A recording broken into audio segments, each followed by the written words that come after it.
اب عذاب قبر جو ہے، قبر کے اندر جو انسان کا عذاب ہے، تو وہ بھی عالم برزخ کا عذاب ہے۔ میرے رسول کریم صلی اللہ تعالی علیہ وسلم نے نا کچھ چیزوں سے پناہ مانگی ہے۔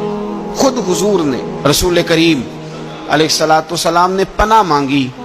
حضور فرمانے لگے اے اللہ مجھے کنجوسی سے، بخیلی سے پناہ عطا فرما۔ اور حضور نے باقاعدہ پناہ مانگی ہے کہ اے اللہ مجھے ارذل العمر ہونے سے پناہ میں رکھ، جب عمر اتنی زیادہ ہو جائے کہ وجود کے حصے کام کرنا چھوڑ جائیں، اس سے پناہ مانگی۔ اور خود میرے نبی پاک علیہ السلام نے قبر کے عذاب سے پناہ مانگی۔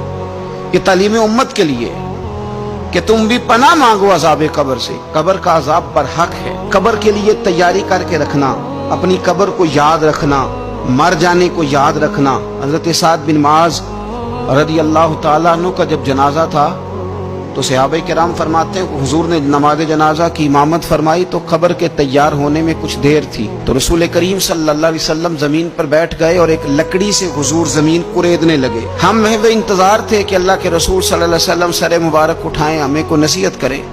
فرماتے حضور نے سر اقدس اٹھایا تو حضور کی آنکھوں میں آنسو تھے، اور رو کے حضور فرمانے لگے، رو کے کہ اس قبر کے عذاب سے رب کی پناہ مانگو اور اس کے لیے تیاری کر لو، یہ بڑا سخت دن ہے۔ رو کے حضور نے فرمایا، رو کے۔ آج تو لوگ مذاق بناتے ہیں، کچھ فقیر صوفی درویش کہلانے والے بھی، وہ کہتے ہیں یہ جو مولوی بتا رہا ہے نا قبر میں بچھو ہوں گے، سانپ ہوں گے، یہ تو مولوی اپنی قبر بتا رہا ہے، ہمارا اس سے کیا لینا دینا ہے۔ خدا سے ڈریں۔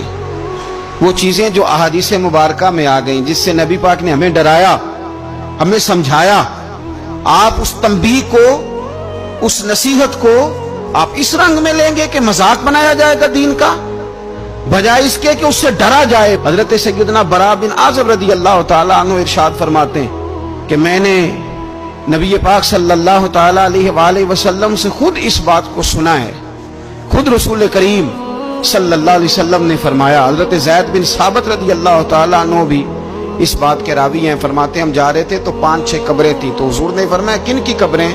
ہم نے عرض کی یا رسول اللہ صلی اللہ علیہ وسلم یہ کافروں کی قبریں، یہ صحیح مسلم میں حدیث موجود ہے، کفار کی قبریں۔ تو اللہ کے رسول صلی اللہ علیہ وسلم فرمانے لگے، ذرا حدیث کے لفظوں پہ غور کرنا، حضور فرمانے لگے اگر مجھے ڈر نہ ہوتا کہ تم اپنے مردوں کو دفن کرنا چھوڑ دو گے، اگر مجھے اس بات کا ڈر نہ ہوتا کہ تم اپنے لوگوں کو، مرنے والوں کو قبروں میں دفن کرنا چھوڑ دو گے، اگر یہ مجھے ڈر نہ ہوتا تو میں سناتا کہ قبر کے اندر کس طرح عذاب ہوتا ہے۔ تمہیں دنیا میں رہ کے میں سناتا، پر ڈر ہے کہ کہیں تم اپنے مرنے والوں کو قبروں میں دفن کرنا چھوڑ ہی نہ دو، اس لیے میں تمہیں یہ بات نہیں بتاتا۔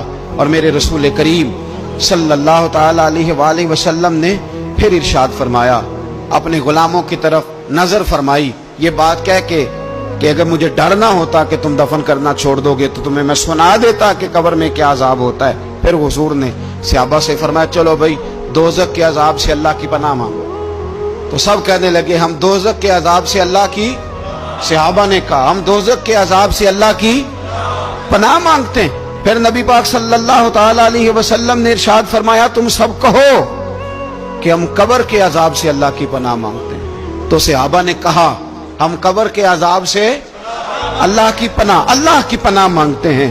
پھر میرے رسول پاک علیہ الصلوۃ والسلام نے فرمایا تم کہو، سارے یہ کہو کہ ہم ظاہری اور باطنی فتنوں سے اللہ کی پناہ مانگتے ہیں۔ تو صحابہ نے کہا کہ ہم ظاہری اور باطنی فتنوں سے اللہ کی پناہ مانگتے ہیں۔ پھر میرے محبوب علیہ السلام نے فرمایا تم کہو کہ ہم دجال کے فتنے سے اللہ کی پناہ مانگتے ہیں۔ تو صحابہ کرام نے کہا کہ اے اللہ ہم دجال کے فتنے سے تیری پناہ مانگ، تیری پناہ میں آتے ہیں۔ نبی پاک علیہ السلام نے یہ الفاظ کہہ کے، یہ بات بتلا کے ہمیں سمجھا دیا، ہمیں قائل فرمایا محبوب نے۔ یاد رکھنا، اس بات کو اچھی طرح سمجھ لینا کہ اگر مجھے ڈر نہ ہوتا کہ تم اپنے مردوں کو دفن کرنا چھوڑ دو گے تو تمہیں بتلا دیتا کہ قبر میں کتنا سخت عذاب ہوتا ہے۔ اپنے معاملات پر غور کر